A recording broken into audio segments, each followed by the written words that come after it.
우주에서 가장 소중한 학생 여러분, 자 이제 드디어 뉴턴이 나왔네요. 이 뉴턴의 생애와 업적을 이해를 하는 게 이번 시간에 여러분들과 같이 해야 될 학습 목표예요. 자 그러면 여러분들은 뉴턴의 업적을, 가장 큰 업적 중에 하나를 무엇이라고 생각을 해요? 아마 뉴턴의 업적 중에서, 많은 업적 중에서 가장 대표적인 업적 중에 하나는 고전역학을 완성했다라고 하는 걸 거예요. 바로 그래서 이번 시간에 여러분들과 고전역학을 완성한, 다시 말해서 역학혁명을 일으킨 여기에 뉴턴이라고 하는 인물에 대해서 한번 생각을 해볼 거예요. 자 그러면 여러분들은 여러분들이 알고 있는 지식을 바탕으로 해서 뉴턴의 업적과 그리고 또 하나 뉴턴이 했던 업적이 갖는 의의에 대해서 여러분들 나름대로 한번 지금부터 정리들을 먼저 한번 해보세요. 자 지금부터 한번 해보세요. 해봤어요? 뉴턴이라고 하는 인물은 인류 문명의 역사에 가장 중요한 과학자 중에 한 명일 거예요. 그리고 또 하나 인류 문명에 지대한 영향을 미친 과학자 중에 한 명일 거예요. 또는 이 인류 문명에 지대한 영향을 넘어서 인류 문명을 바꾸는 위대한 과학자 중에 한 분이 여기에 있는 뉴턴이에요. 그만큼 우리의 세상, 지금 우리가 가지고 있는 이 세상에 정말로 결정적인 역할을 했던 분이 여기에 있는 뉴턴이고, 이거를 우리가 뉴턴주의라고 하는 거예요. 바로 거기에 대해서 이번 시간에 여러분들과 같이 한번 생각들을 해볼 거예요. 자 그러면 먼저 여러분들은 이 뉴턴이라고 하는 인물을 생각을 할 때 먼저 누구와 비교를 해보면은 이야기가 쉽냐면 아리스토텔레스가 가지고 있었던 사상과 비교를 해보면은 뉴턴이 가지고 있는 이 사고가 지금 우리 근대 과학을 만들었다라고 하는, 다시 말해서 근대 과학에서 현대 과학을 만들었다라고 하는 걸 여러분들은 쉽게 이해를 할 수가 있어요. 자 그러면 여러분들이 아리스토텔레스라고 하는 인물을 이제 잘 이해를 하고 있을 거니까 아리스토텔레스가 가지고 있던 운동론에 대해서 한번 생각들을 먼저 한번 해보세요. 둘을 한번 비교를 하려고 하는 거예요. 한번 해보세요. 자 그러면 아리스토텔레스는 어떤 생각을 가지고 물체 운동을 논했어요? 맞아요. 아리스토텔레스라고 하는 인물은 역사상 가장 위대한 자연 철학자 중에 한 명이지만 물체의 운동을 해석을 할 때 목적론적 관념을 가지고 있었어요. 다시 말해서 여기에 인간 중심적 경향성을 가지고 있었다라고 하는 걸 여러분들은 꼭 염두에 둬야 되는 거예요. 이게 무슨 얘기냐면 바로 이거예요. 인간이 목적을 가지고 움직이듯이 물체도 마치 사람처럼 자연도 목적을 가지고 움직인다라고, 이렇게 아리스토텔레스는 물체 운동을 기술할 때 중심적인 사상관으로 목적론을 이렇게 주장을 했어요. 근데 뉴턴은 어땠을까요? 여러분들 생각에 뉴턴이라고 하는 분이 어떻게 생각을 했나 하는 거는 뉴턴이 했던 말을 통해서 여러분들은 쉽게 이해를 할 수가 있어요. 뉴턴이 했던 말 중에서 어떤 말이 있냐면 나는 가설을 만들지 않는다라고 하는 말이 있어요. 여기서 하나를 신경을 써야 되는 건데 그건 무엇이냐면 가설이라고 하는 개념인 거예요. 다시 한번 얘기하면 나는 가설을 설정하지 않는다라고 했거든요. 근데 여기서 여러분들은 가설이 도대체 무엇을 뜻하는지를 생각을 해보면 여러분들은 아리스토텔레스와 쉽게 비교를 할 수가 있어요. 뉴턴이 말했던 가설이라고 하는 거는 실험이나 관찰로 검증되지 않는 것을 뜻하는 거예요. 다시 말해서 뉴턴은 실험이나 관찰로 검증되지 않은 거는 생각을 않겠다라고 하는 뜻인 거예요. 그게 나는 가설을 설정하지 않는다라고 하는 하나의 명제로서 이렇게 표현이 됐던 거예요. 다시 말해서 뉴턴은 철저하게 실험을 바탕으로 했던 물리학자였다는 거예요. 자 그러면 여러분들은 아리스토텔레스와 뉴턴 둘 사이를 이렇게 비교해 볼 수가 있겠죠. 자 그래서 여러분들은 이렇게 생각을 하면 돼요. 여기에 있는 뉴턴이 고전역학이라고 하는 걸 완성을 해서 역학혁명을 일으키는데 뉴턴의 대표적인 업적 중에 하나가 여기에 있는 마뉴얼 법칙이에요. 그럼 제가 조금 아까 얘기를 했던 아리스토텔레스와 뉴턴의 사고관념을 두 개를 비교를 해서 마뉴얼 법칙을 또 하나 의미를 쉽게 이해를 할 수가 있어요. 그러면 이렇게 되겠죠. 여러분들 어떻게 생각할 수가 있냐면 먼저 여러분들은 그리스 시대부터 내려왔던 그 사고관에서, 이건 물론 이제 서양 역사예요. 사고관에서 보면은 어떻게 세상을 이분적으로 나누고 있었었냐면 다음과 같이 나누고 있었어요.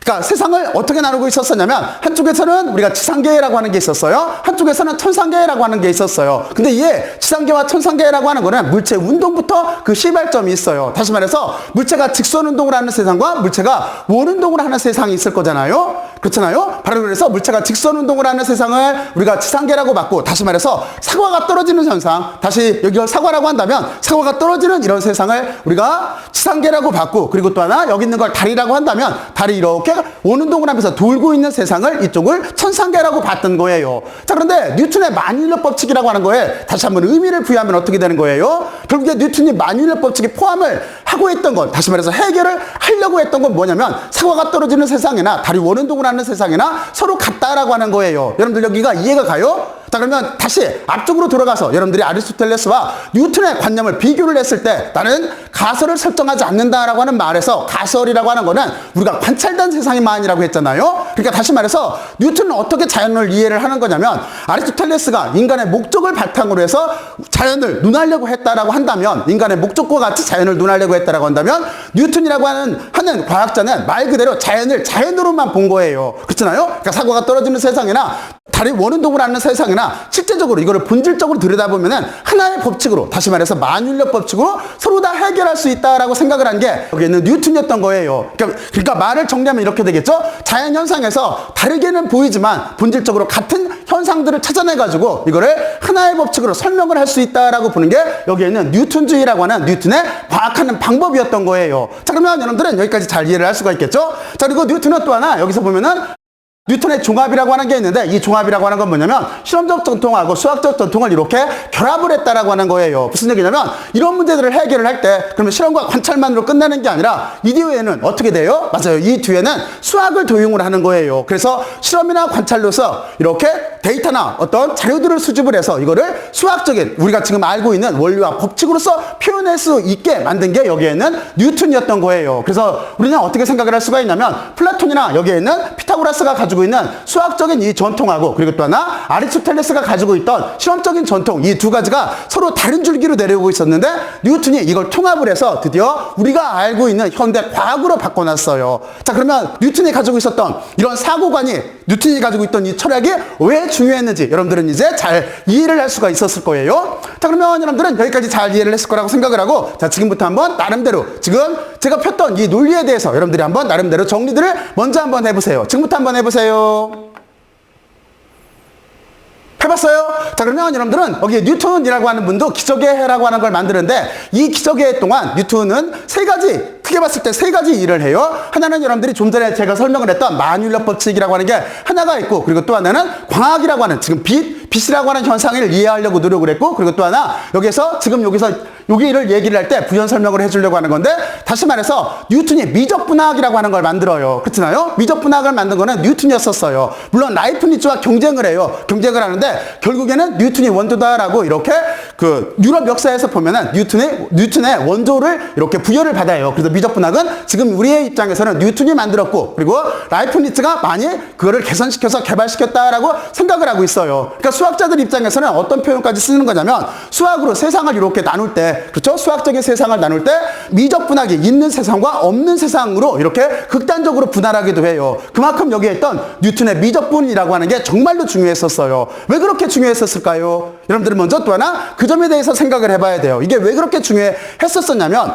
이전까지는 물체의 운동을 논할 때 시작과 끝만을 논할 수가 있었어요. 그런데 미적분학이라고 하는 거는 어떤 걸 포함하고 있어요? 여기에는 시간 변화율을 논할 수가 있는 거죠. 우리가 수학적으로는 미적분학이라고 하지만 물리학이나 자연과학이나 이쪽 입장 또는 공학 입장으로 보게 되면은 이거는 시간의 변화율을 논하고 있는 거예요. 다시 말해서 이전까지는 시작과 끝만을 논했는데 근데 미적분학이라고 하는 걸 쓰게 되면은 그러면은 시간의 변화율을 논할 수 있다는 거예요. 다시 말해서 물체가 운동하는 중간 상태들도 논할 수가 있다는 거예요. 바로 여기에 뉴턴의 천재 성이 있어요. 자, 그러면 여러분들은 이렇게 없던 수학까지 만들어서 그리고 또 하나 실험적인 전통을 살려서 이걸 두 개를 결합을 해서 뉴턴의 종합이라고 하는 지금 우리가 알고 있는 이런 과학 체계를 완성했던 분이 바로 여기 있는 뉴턴이에요. 자, 그러면 여러분들은 다시 여기까지 한번 이렇게 정리들을 다시 한번 해보세요. 해봤어요? 자, 그러면 이렇게 크게 봤을 때 뉴턴의 자연법칙이라고 하는 것 중에서 만율력 법칙이라고 하는 거는 이분화로 나눠졌던 세상을 통합을 해서 지상계가 있던 천상계가 있던 과학의 법칙은 서로 다 똑같이 통용된다라고 하는 통일장 개념을 주장을 했다는데 큰 의의가 있는 거고 그리고 두 번째는 이것처럼 실험적인 전통 아리스토텔레스를 바탕으로 해서 내려왔던 실험적 전통과 그리고 수학적인 전통을 두 개를 합쳐서 우리가 알고 있는 근대 물리학으로 만들었다. 그리고 또 하나 그 근대 물리학이 지금 우리가 쓰고 있는 현대 물리학의 뿌리가 되었다라고 하는 점에서 큰 역사적인 의의가 있어요. 자, 그러면 여러분들은 이렇게 잘 하나를 이해를 했고 자, 이제 뉴턴이 썼던 위대했던 책이 있어요. 혹시 그 책 제목을 아는 학생 있어요? 혹시 책 제목 들어본 학생? 여러분들은 이 책이 밀명에 엄청난 영향을 줘요. 바로 그래서 잠깐 거기에 대해서 먼저 부연 설명을 해놓고 이 뒤부터 뉴턴의 생애와 업적에 대해서 한번 생각을 해보죠. 그 책 제목은 뭐냐면 다음과 같이 여기에 있는 것처럼 자연철학의 수학적 원리라고 하는 바로 이 책이에요. 그리고 또는 여기에 보면은 프린키피아라고 하는 용어가 들어가요. 그래서 이거를 간단하게 줄여서 프린키피아라고도 이렇게 불러요. 그러니까 자연적인 철학적 원리라고 하는 다음과 같은 이렇게 책인데, 이 책은 1687년도에 이렇게 뉴턴이 발표를 했어요. 뉴턴이 40대가 넘어서 발표를 한 책이에요. 근데 이 책이 인류 문명에 가장 큰 영향을 준 책이에요. 여러분들은 쉽게 생각하면 어떻게 생각할 수가 있냐면, 여러분들이 어렸을 때 배워왔던 물리학이라고 하는 과학책에, 또는 과학이라고 하는 과학책에는 뉴턴의 이 프린키피아라고 하는 거를 현대 언어로 이렇게 번역해 놓은 것밖에 없어요. 실제는 모든 뿌리는 바로 여기에 있는 뉴턴의 프린키피아에 이렇게 담겨져 있어요. 자, 그러면 이 못지않게 또 하나 중요했던 책이 있어요. 어떤 책이 있는 거냐면, 혹시 맥스웰이 쓴 전자기하학이라고 하는 책 들어봤어요? 이 책은 1873년도에 나오게 되어 있는데, 여기는 전기와 자기를 통합을 했어요. 그리고 또 하나 전기, 자기, 그리고 또 하나 빛까지도 통합을 했어요. 빛이라고 하는 게 실제는 우리가 핸드폰이나 이런 데로 날라오는 전자기파인 거잖아요. 그래서 전기와 자기가 전자기파를 만든다라고 하는 이 전체를 통합한 책이 바로 여기에 있는 맥스웰의 전자기하학이라고 하는 책인 거예요. 그러면 여러분들은 이렇게 생각을 하면 돼요. 뉴턴이 여기 1687년도에 쓴 프린키피아라고 하는 게 우리가 지금 알고 있는 역학 체계를 만들어요. 그리고 좀 전에 설명을 했듯이 1873년도에 쓴 그 맥스웰의 전자기하학이라고 하는 책이 전기와 자기를 통합한 전자기하학이라고 하는 학문을 만들어서 우리한테 전기 문명과 전자 자기 문명을 주었던 거예요. 그러니까 두 책이 거의 우리의 역학 체계와 전기 체계의 모든 전자기 체계 모든 것들을 이렇게 만들어냈던 책인 거예요. 자, 그러면 여러분들은 참 역사상 참 중요했던 책들인 거죠. 자, 그러면 여러분들은 이렇게 프린키피아의 의미에 대해서 이렇게 살펴보고, 자, 거기에 있는 내용에 대해서 잠깐 생각을 해볼게요. 내용은 어떻게 나오냐면, 크게 봤을 때 세 권으로 되어 있어요. 그리고 여기는 라틴어로 써져 있는 방대한 분량을 가지고 있는 책이에요. 여기는 그리고 또 하나 여기에 있는 건 뭐냐면, 이거는 수정본이에요. 뉴턴이 직접 자기가 썼던 책에다가 이 판을 내려고 수정하려고 했던 게 이렇게 기록에 남아 있어요. 자, 그러면 여러분들은 일단은 우리의 주제로 다시 이렇게 넘어와서, 그러면 1권, 2권, 3권으로 이렇게 되어 있는데, 1권과 2권은 어떤 특징이 있는 거냐면, 여기는 1권은 저항이 없는 공간에서 물체의 운동을 다루고 있어요. 그리고 2권에서는 저항이 있는 공간에서 물체의 운동을 다루고 있어요. 자, 그러면 뉴턴이 이것만 봐도 상당히 현명했었어요. 왜 그러냐면, 아무래도 복잡계를 다루는 것보다는 저항이 없는 단순계를 다루는 게 훨씬 더 물체의 운동과 자연 현상을 이해를 할 때 더 근본적일 거잖아요. 우리가 오컴의 칼날이라고 하는 게 있잖아요. 어떤 복잡한 현상이 있으면 무조건 다 가지치기를 하는 거잖아요. 가지치기를 해서 다 잘라내고 나면은 본질적인 것만 남는다라고 하는 그 오컴의 칼날처럼, 뉴턴은 여기에서 저항이 없는 공간을 먼저 다루고, 그리고 나서 그 뒤에 저항이 있는 공간을 이렇게 다뤄요. 그리고 세 번째 책에서는 어떤 걸 다루게 되냐면, 여기에서는 위에서 정리되어 있던 이런 원리와 법칙을 바탕으로 해서, 여기가 여기 태양계를 포함한 우주의 운동을 기술하고 있다라고 했는데, 이쪽에서는 바로 이거예요. 여러분들이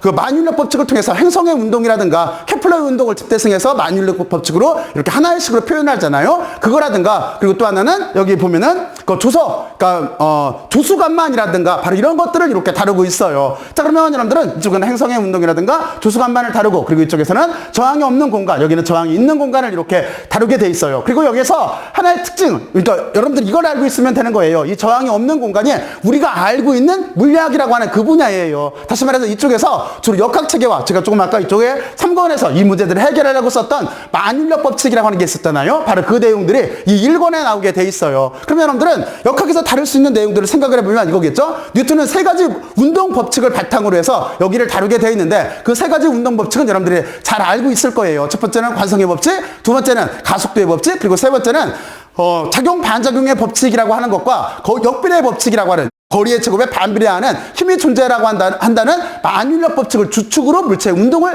기술하는 게 바로 여기 있는 1권인 거예요. 그래서 여기에서 여러분들이 생각을 해보면, 물체의 운동이라든가 우리 주변에 있는 모든 것들이에요. 물체의 운동이라든가, 또는 물체가 진동을 하거나, 또는 물체가 회전을 하거나, 또는 물체가 파동으로 되어 있거나, 또는 여러분들이 여름이면 덥고 겨울이면 추워져요. 이런, 다시 말해서 열적 현상, 온도에 관련되는 이런 현상이라든가, 그리고 또는 좀 전에 설명을 했듯이 지구가 태양 주위를 돌아요. 또는 달이 지구 주위를 돌아요. 이런 행성의 운동이라든가 우리 지구에서 인간 기준으로 해서 관찰될 수 있는 모든 것들을 한 방식으로, 다시 말해서 자연의 법칙과 원리로서 딱 표현했던 게 여기에 있는 뉴턴의 프린키피아의 첫 번째 권에 이런 내용들이 들어가져 있어요. 자, 그리고 두 번째 책에서는 여기에서는 좀 전에 말했듯이 물체가 흘러가는 현상 같은 유체 같은 현상들을 다뤄요. 저항이 있을 때를 다뤄요. 근데 이 저항이 있을 때를 다룰 때는 약간의 오류도 있어요. 자, 그리고 세 번째 책은 조금 아까 말했듯이 행성의 운동이라든가 주수관문 같은 걸 다룬다는 얘기를 여러분들한테 먼저 해줬어요. 자, 그러면 여러분들은 여기까지 이렇게 한번 살펴보고 나서, 물론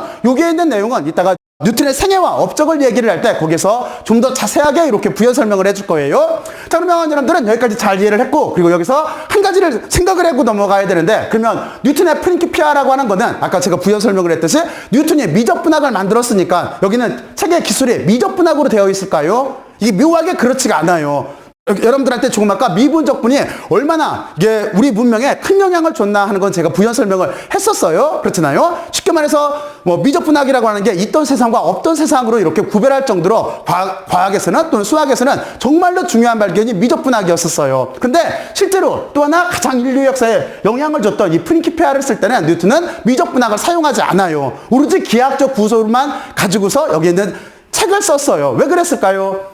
예, 묘하게도 뉴턴이 뭐라고 얘기를 했냐면 이렇게 표현을 했어요. 뉴턴은 단지 이렇게 수학자들이 산수 문제만 풀어가지고 자연의 법칙을 이해했다라고 하는 걸 듣기 싫어했어요. 듣기 싫어서 여기를 기하학적인 원리로만 썼다라고 뉴턴은 이렇게 기록을 해놓고 있어요. 자, 그러면 여러분들은 여기까지 이렇게 한번 이렇게 내용들을 한번 정리들을 해보고, 그리고 또 하나 여기서 꼭 하나 생각해봐야 될 게 있어요. 어떤 생각을 여러분들은 해봐야 될까요? 여러분들은 먼저 첫 번째, 뉴턴의 업적이 왜 그렇게 중요한가 하는 생각을 해봐야 돼요. 그리고 또 하나 두 번째, 뉴턴의 업적이라고 하는 게 우리 문명에 도대체 어떤 영향을 주었나 하는 생각들을 꼭 해봐야 돼요. 왜냐면 여러분들은 지금 우리는 과학의 역사라고 하는 역사를 배우고 있어요. 그러면 역사를 우리가 왜 배울까요? 이건 아주 간단해요. 우리는 과거에서 중요한 것들을 발굴을 해서 여기에서 배워야 돼요. 그리고 또 하나 이 배운 것들을 현재에 적용을 시키고 이 현재를 바탕으로 해서 미래를 개척해 나가야 되는 거예요. 그러니까 여러분들은 뉴턴의 업적이 왜 그렇게 중요한지, 그리고 뉴턴의 만들어놓은 이런 위대한 발견들이 도대체 우리 문명에 어떤 영향을 줬는지에 대해서 여러분들 나름대로 반드시 정리를 해놓고 있어야 돼요. 자, 그러면 여러분들은 여기까지 한번 잘 생각을 해보고, 저는 이제 뉴턴의 생애와 업적 쪽에서 다시 이렇게 말을 이어갈게요. 자, 그러면 여기까지 여러분들이 꼭 한번 여러분들 나름대로 한번 정리들을 꼭 한번 해보세요. 뉴턴의 이제 생애와 업적을 설명을 할게요.